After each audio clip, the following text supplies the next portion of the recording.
मैंने जब मेरी सीए फाउंडेशन की जर्नी स्टार्ट की थी as a science student and also doing a part time job on the side, I wasn't really sure कि मैं पहले अटेम्प्ट में क्लियर भी कर पाऊँगी या नहीं, पास भी कर पाऊँगी या नहीं, but I passed and with distinction.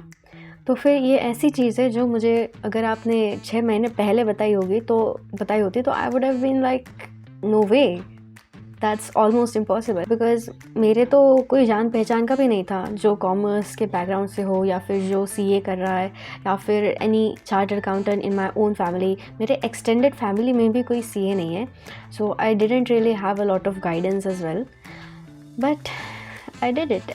If I can do it, then so can you. And this is for all my fellow science students who feel that they want to enter into the CA profession.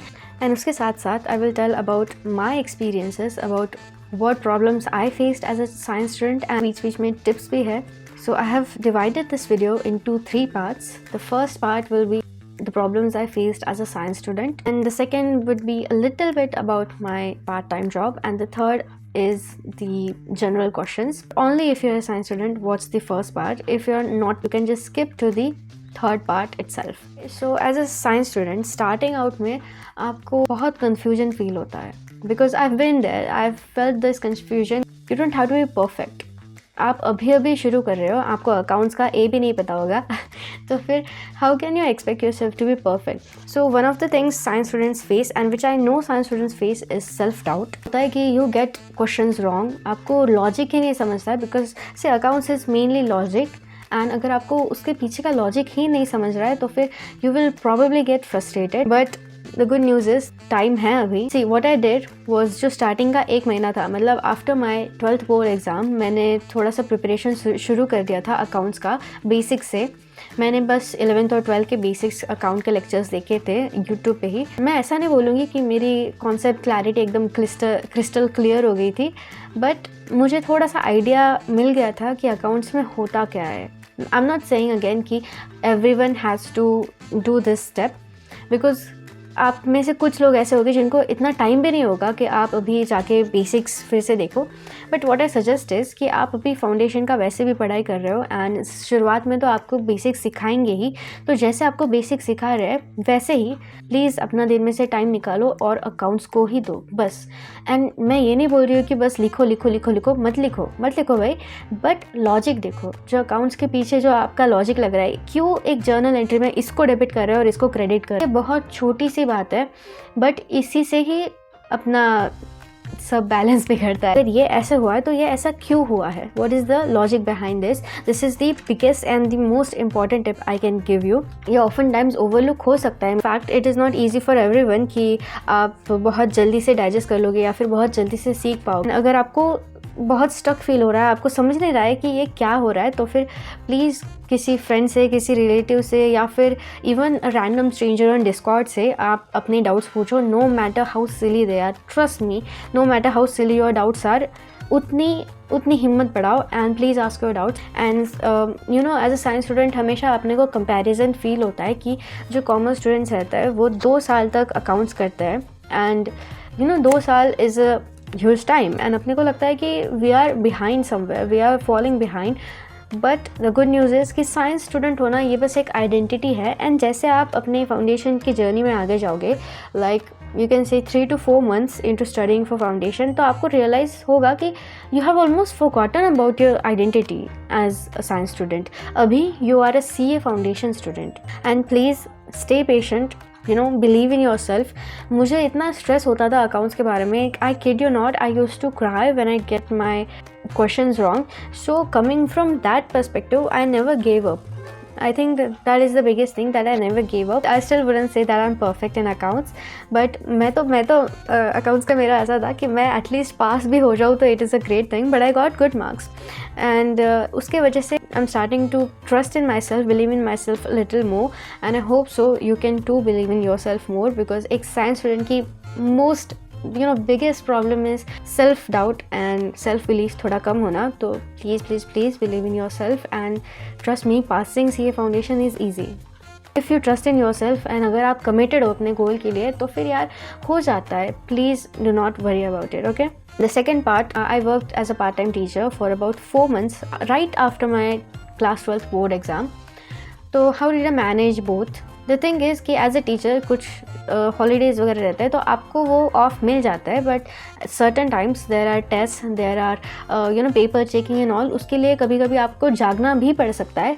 तो फिर मैंने क्या किया कि आई was just as devoted to my work as well because I love teaching and also मैंने उससे कभी as a burden feel नहीं किया. तो अगर आप एक पार्ट टाइम जॉब कर रहे हो ना, to not make it feel like a burden, आप उसके बारे में ऐसा सोचो ही नहीं कि यार ये तो बर्डन है, ये तो बहुत दिक्कत आएगी मुझे, ऐसा वगैरह वगैरह. If you think that way ना, आपको सच में बहुत दिक्कत आएंगी because your thinking really shapes आपकी perception of reality. So best tip I can give you to about doing a part time together, you don't have to treat it like a burden, treat it like a responsibility. When you treat it that it's your duty and you love to do that job, then automatically the things get sorted out. But I also have a little disclaimer here. मेरा सितंबर attempt था, right. सो मैंने अगस्त और सितंबर, I mean of course सितंबर तो exams में ही जाता है you can से, but जो अगस्त है वो मैंने रिज़र्व किया था for revision purposes only. And मैंने ब्रेक लिया था to focus fully on my revision because many times क्या हो रहा था कि मेरा रिविजन हो ही नहीं पा रहा. So sometimes I really had to sacrifice my sleep for that, जिसके वजह से और थोड़ा बैलेंस बिगड़ रहा था मेरा. So I did take a break, I am gonna be honest. But जो मेरा प्रिपरेशन जैसा रहता था ना जॉब के लिए, इट वाज जैसे मेरे लेक्चर्स रहते थे तो उसके बीच में I used to get a break of like half an hour. So उसमें either I would eat, either I would revise, either I would do homework और I would prepare for my job. So that is how it all went. जब आपके पास इतने सारे responsibilities रहते हैं ना, तो फिर you automatically get more efficient with your life. मैं घर के चोर्स भी परफॉर्म करती थी, तो उसके साथ साथ I used to listen to podcast, law के पॉडकास्ट बेसिकली, एंड उसके साथ मेरी रिविजन की बहुत ज़्यादा हेल्प हुई थी. I really suggest this thing for everyone. काम कर रहे हो कुछ जिसके लिए आपको ज़्यादा ब्रेन का यूज़ नहीं करना पड़ रहा है, please listen to podcast and you know it really helps in your revision. So the next thing I want to address is study hours. अभी आई वोंट से कि अगर लॉन्ग स्टडी आवर्स है तभी आप CA फाउंडेशन क्रैक कर सकते हो. Of course not, it really depends person to person, but the honest truth is कि आपको ज़्यादा पढ़ना पड़ेगा. शुरुआत में मेरे आवर्स भी कम थे. Average, I will show the pictures over here कि month by month how it increased, because month by month मुझे रियलाइज़ होने पड़ा कि the hours I study is not really sufficient and मुझे बहुत कम पड़ रहा है टाइम. बिकॉज मेरा रिविज़न भी जैसे लेवल्स बढ़ते रहता है वैसे आपका रिविज़न भी बहुत स्टैक होते रहता है कि आपको ये रिवाइज़ करना ही पड़ेगा, नहीं तो आपका बहुत बड़ा गैप हो जाएगा. सो उसके वजह से I had to study for long hours. And you know ये ऐसी चीज़ें रहते हैं कि जैसे एंटरटेनमेंट हो गया, तो एंटरटेनमेंट मेरा 4 to 5 months there was no entertainment you can say, and sleep भी मेरी many point of times it used to get sacrificed. And जैसे ही you can say that my study hours peaked in August, and उसके बाद सितंबर में तो exams ही थी. सो फिर अगस्त में जैसे मेरे को ब्रेक मिला था अपने जॉब से, तब I knew that this was do और डाई. अगर मैंने अभी अपना बेस्ट नहीं दिया, अगर मैंने अभी बाकी चीज़ें को सैक्रिफाइस नहीं किया तो फिर I wouldn't really guarantee. Homework भी मेरा कंप्लीट करना था, and one of the things that I am proud of is maintaining 0 backlog through out the 4-5 months. Through out जितना भी सिलेबस हुआ मेरा कुछ भी बैकलॉग नहीं था. मेरे साथ भी ऐसा हुआ है कि I had to go to a wedding to meet my best friends after more than an year, and so you know that was important for me. So I could not give up on that. But उसके साथ साथ मैंने travelling के time पे भी मैंने अपने lecture किए, लॉ के लेक्चर. दूसरा कुछ भी मेरे पास ऑप्शन नहीं था. कुछ चीज़ें आपको सैक्रिफाइस करनी ही पड़ती है, but they are so worth it. एक सब्जेक्ट वाइज सो अकाउंट्स में लॉजिक फाइंड करो और अलग अलग जो टॉपिक्स है उसको अच्छे से कनेक्ट करना सीखो. एंड मैंने क्या किया था, मैंने एक सेपरेट नोटबुक रखी थी जहाँ पे अगर मुझे कुछ भी अलग लग रहा है, या फिर मुझे कुछ एक ऐसा क्वेश्चन लग रहा है, या फिर एक एडजस्टमेंट लग रही है जो मुझे लग रहा है कि okay this is something different, then I use to write it in a different notebook. The thing is I made a notebook, जैसे रहता है ना 5-in-1 notebook for all subjects. तो मैंने उसमें लॉ, अकाउंट्स, इको और मैथ्स सब के शॉर्ट नोट्स बना के रखे थे. So that for example exam के लिए जाना है तो फिर I can just carry this one notebook and इसके साथ मेरा सब कुछ इसमें आ जाएगा. तो अबाउट अकाउंट्स ऑल्सो मैंने शॉर्ट नोट्स बनाए थे मेरे खुद के लैंग्वेज में, because even though it is a practical subject, आपको अपने लैंग्वेज में उसके थोड़े से नोट्स लिखने चाहिए, बिकॉज जब आप खुद को वैसे एक्सप्लेन करते हो ना and you go through that once और ट्वाइस, तो फिर वो आपके दिमाग में बैठ जाता है अच्छे से। लॉ के लिए भी मैंने समरी नोट्स बनाए थे, शॉर्ट नोट्स बनाए थे। लॉ के लिए of course going through the module is just as important. मुझे मॉड्यूल की लैंग्वेज पसंद आई है, so I didn't really have a lot of problem with the module language या फिर ICAI की लैंग्वेज फॉलो करना। एंड लॉ में कुछ कुछ ऐसे क्वेश्चंस रहते हैं जिसके आंसर्स मुझे थोड़े से अटपटे लगते थे, मुझे एग्जैक्टली समझ नहीं आते थे कि ओके ऐसा हुआ तो ऐसा क्यों हुआ। तो जैसे ही I use to encounter these questions I use to note them या फिर मार्क देम, सो दैट बाद में अगर जाके रिवाइज करूँ तो I must revise these questions. And रहते हैं ऐसे questions, okay they will feel a little debatable, but over time जब आप फिर से पढ़ोगे ना तो आपको लिंकिंग होना शुरू हो जाएंगे, आपको लॉजिक आप ढूंढने लग जाओगे कि अच्छा इस चीज़ की वजह से ये आंसर ऐसा आया है। ओके मैथ्स एंड इको के बारे में तो of course now these are objective, and उसके लिए आपको best thing is to build your accuracy. And accuracy build करने के लिए मैं ऐसा नहीं कहूँगी कि ये टोटका है दोस्तों, but of course practising test is the best thing. You know I am not seeing कि परफेक्ट वाले 3 स्टैंडर्ड रिविजन्स लगा लो, 3 स्टैंडर्ड मॉक टेस्ट लगा लो, बिकॉज ये कहने के लिए this things are there, but सबका जर्नी अलग रहता है, सबको ये नहीं जमता है कि आप 3 बार टेस्ट दे पाओ। But for objective at least I would suggest कि आप प्रैक्टिस टेस्ट दो, जैसे मैंने PWC किया था C फाउंडेशन के लिए।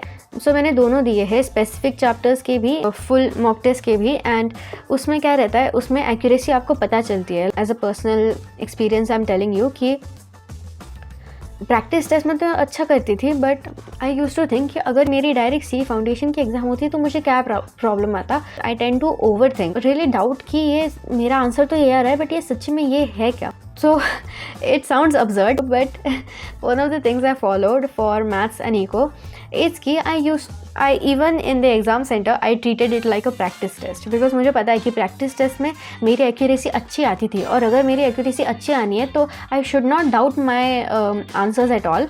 हर subject के लिए I made a different notebook for the notes, for the lecture के running notes, and another one for homework। So I don't want to make it feel like a review कि मैं CA वाला के review दे रही हूँ, but yeah genuinely अच्छा सिखाता है। And some of the other tips that I would want to give you is कि हाँ of course मेरा जो month wise daily to do tracker था, so ऐसा था कि मंथ वाइज मैंने ये हर एक सब्जेक्ट के लिए बनाए थे, सो दैट एवरी मंथ का मेरा जो गोल था was to get as many ticks as possible। And this is a great tracker actually, and it took me just like 10 minutes to make it every month।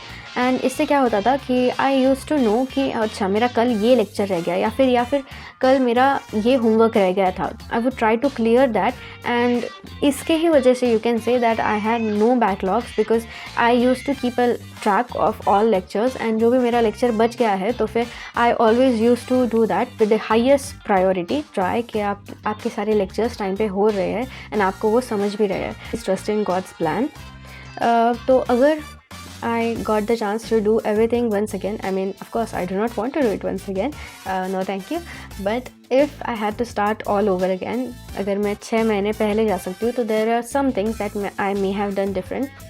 So the first thing is health। मैंने थोड़ा सा नहीं but मैंने health को overlook किया था, and because of that I had lot of sleep issues. मेरा sugar intolerance बहुत बढ़ गया था as my exams were approaching. मतलब मैंने अगर कैंडी भी खाई तो मुझे लिटरली एक शुगर क्रैश आता था, and I used to feel so sleepy and foggy at all. Dandruff बहुत बढ़ गया था मेरा, my scalp was really badly damaged, and उसके साथ साथ कॉफ़ी क्रैशेस भी आने लगते थे, हेयर लॉस भी था।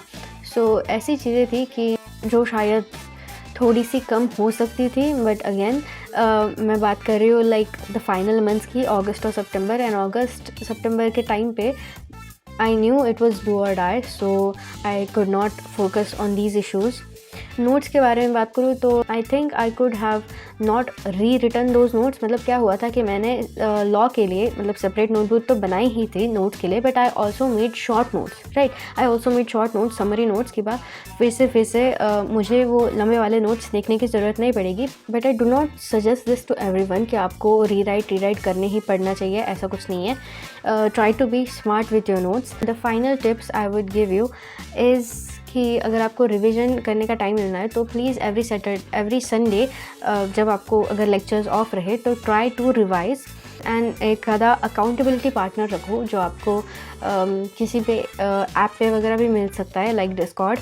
तो when you have an accountability partner और when you have someone that you can ask questions to, ask doubts to, I think it really boosts your preparation. And ऐसे लोग मिलना डिफ़िकल्ट नहीं रहता है, honestly. We just fail to reach out. So अगर आप reach out कर रहे हैं तो आपको कोई ना कोई मिल ही जाएगा that is there to guide you throughout the journey. And also do not focus only on the most important parts. मतलब बिफोर एवरी अटेम्प्ट आपको ABC एनालिसिस मिलेगा या फिर आपको ऐसे वीडियोस मिलेंगे, ऐसे स्ट्रैटेजीज मिलेंगी, यही अगर टॉपिक्स करके जाओ तो आप पास हो जाओगे। The truth is they often they do come in exams, but अगर आपको बस बेयरली पास नहीं होना है या फिर at least you have to secure कि ओके यू आर पासिंग, तो प्लीज़ बस मोस्ट इंपॉर्टेंट वाले टॉपिक्स मत करके जाओ, बाकी के भी टॉपिक्स पे ध्यान दो, ओके। एंड एग्ज़ाम में there will always be easy questions, medium questions and difficult questions. तो आप ट्राई करो to locate the easy and medium level one so that at least आप पास हो रहे हो, ये तो सिक्योर हो जाए। To my fellow science students, another thing I would like to recommend is कि आप परफेक्ट तो नहीं हो सकते हो। बहुत बार ऐसा आपको फील होगा कि मुझे ये नहीं आता, मुझे वो नहीं आता, या फिर मुझे इधर डाउट था, मुझे इधर बहुत सारे डाउट थे, अकाउंट्स में ये वाला टॉपिक मुझे बहुत अच्छे से नहीं आता है। But the thing is you can not be perfect at all, you just have to be good enough, okay. You just have to be better than you were yesterday. The final thing is passing CA foundation is kind of easy, okay. अगर आप believe करते हो कि वो easy है and आपको जाना चाहिए फॉर डिस्टिंक्शन और रैंक। मेरा तो गोल था कि डिस्टिंक्शन आए मुझे, एंड मुझे सच में आ गया। This is literally a dream come true. मैंने लिटरली गूगल किया था किसी का तो भी स्कोर कार्ड, एंड वहाँ पे डिस्टिंक्शन लिखा हुआ था, तो मैंने वो मेरे वॉल पे पेस्ट कर दिया था so that successful with distinction ये मेरे भी स्कोर कार्ड पे आए। And this is a way that I manifested it. Of course the thing about this video is मैंने ये कुछ ऐसा बताने के लिए नहीं किया है वीडियो कि मैंने कुछ बहुत ज़्यादा इम्पॉसिबल किया या फिर बहुत ज़्यादा डिफ़िकल्ट चीज़ की या फिर something like that, but this is for people like me जो बहुत सेल्फ डाउट में रहते थे या फिर जिनको बिलीव ही नहीं होता था कि कोई साइंस स्टूडेंट पहले अटेम्प्ट में अच्छे मार्क्स से और you know the things crack भी कर पाएगा या क्या। So please take it in a way of motivation. I hope this video at least brought some value, and the main takeaway from this video should be कि अगर मैं कर सकती हूँ तो आप भी कर सकते हो, so can you, okay, and you can even do better, you know, so please believe in yourself, and that's it.